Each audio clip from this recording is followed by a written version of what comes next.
So we're covering 100 questions every home seller should ask. Let's talk about broker commission, right?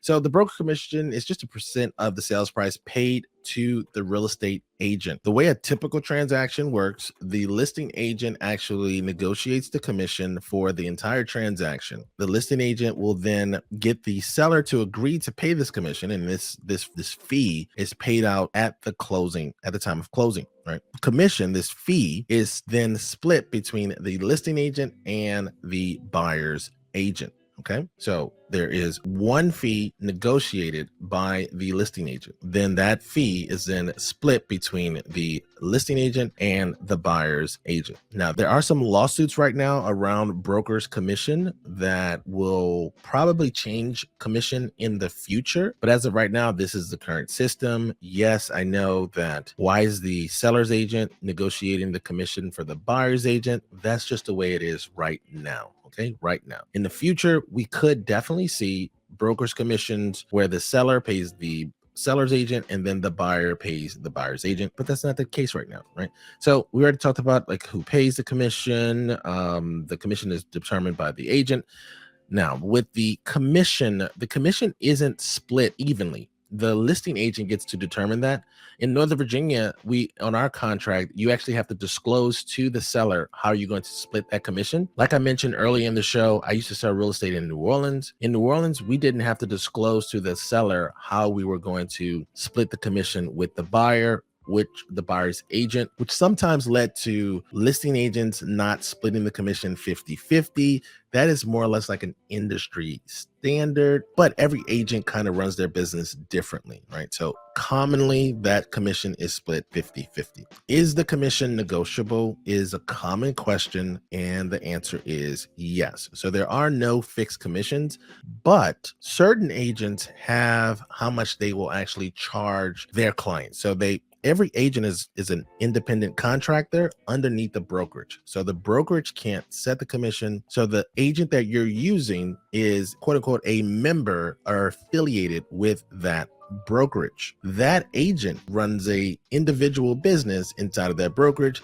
That agent could set their commission, but the brokerage can't say that all of our agents, the commission is set. Now, the average commission is between 5 and 6%. There was a study that was done that said that in Virginia, the commission right now is on average is 5.23%. And what this means is that the commission is 5.23% on the total transaction. So the total sales amount. So if you have a $500,000 property, that commission would be 5.23% of that sales price. And then that is split between the two brokers, the listing agent and the buyer's agent, right? So the seller's agent and the buyer's agent. So seller's agent, listing agent, those terms are interchangeable. Now, there are brokers called discount brokers, and they offer you a more reduced fee, or at least either they do a reduced fee, or they offer you a fee for a particular service. So sometimes discount brokers will offer you a fee just to put your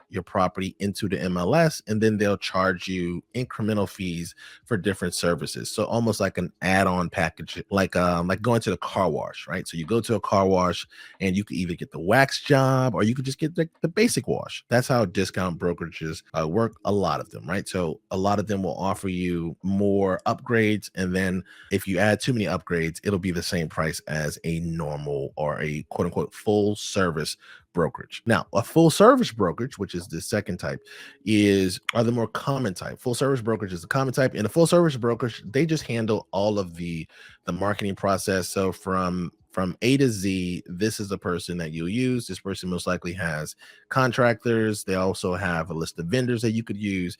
They'll advise you on getting the property ready. They'll do everything that it takes to really help you facilitate the sale of your property. There are some discount brokerages that actually offer quote unquote full service.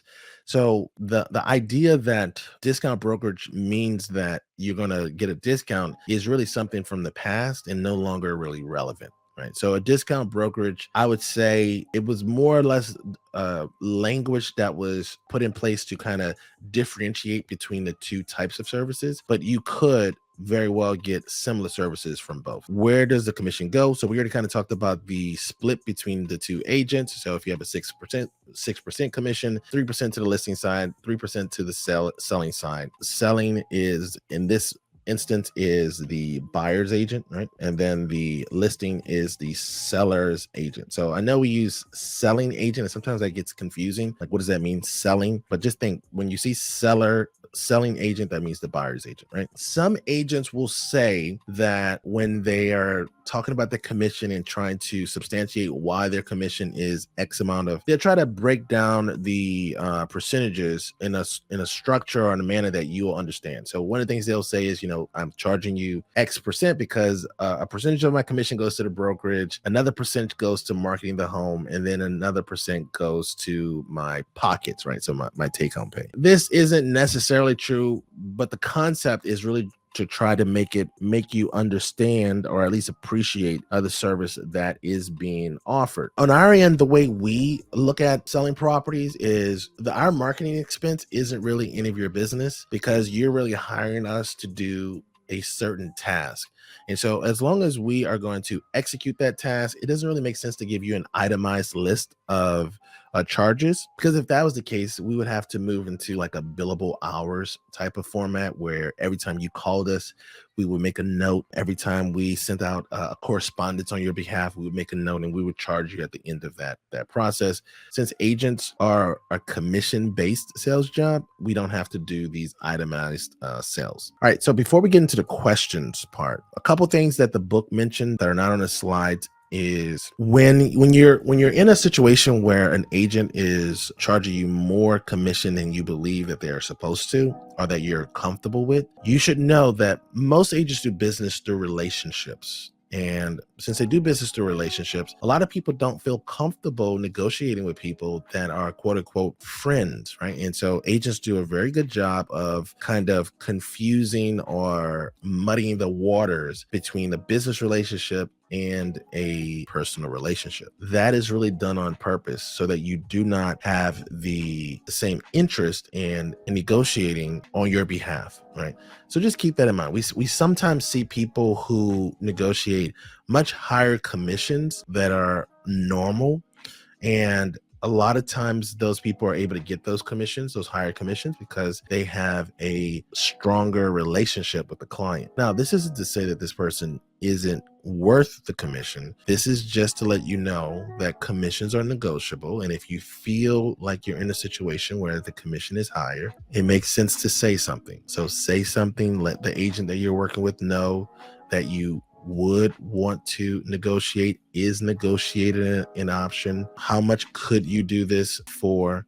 Because at the end of the day, the commission comes directly from your profits, and the real estate commission is going to be one of your largest expenses outside of getting your home ready to sell. So that's it on commissions, right? So what is brokerage commission? Is it negotiable? I think we answered all of that.